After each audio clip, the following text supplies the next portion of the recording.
అంటే బ్రదర్ జై భీమ్ అనే పదానికి అర్థము 2, 3 రకాలుగా చెప్తున్నారు. ఉమ్, ఎవరు తోచినట్టుగా వాళ్ళు అర్థం చేసుకుంటారు.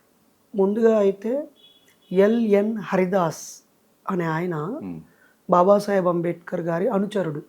ఓకే. ఆయన మొట్టమొదటిసారిగా సమావేశమైనప్పుడు సమతా సైనికుల సైన్యం, అందులో ఒకరు ముస్లిమ్స్ ఉన్నారనుకో, సలాం అలైకుం వాలేకుం సలాం అనుకున్నాను. క్రైస్తవులు ఉన్న వాళ్ళేమో ప్రైజ్ ద లార్డ్ అనగానే వాళ్ళు ప్రైజ్ ద లార్డ్ అనుకున్నారు. హిందూ సోదరులు ఉన్నప్పుడు జై హిందూ అంటే జై హింద్ అన్న. ఉమ్, అందరం పలకడానికి ఒక యూనిఫామ్గా ఉండేది కావాలనుకున్నప్పుడు ఈయన జై భీమ్ అన్నాడు. జై అంటే వర్ధిల్లాలి అని అర్థం. ఉమ్, భీమ్ అంటే పాలీ భాషలో ఓ వివేకవంతుడా, ఓ విజ్ఞానవంతుడా, నీకు జయము కలుగుగాక అని అర్థం. సో పాలి భాష. భీమ్ అంటే విజ్ఞానము, వివేకము అని అర్థం. ఉమ్, మరి బాబాసాహెబ్ అంబేద్కర్ పేరులో కూడా భీమ్రావు రామ్జీ అంబవడేకర్ కదా. ఉమ్.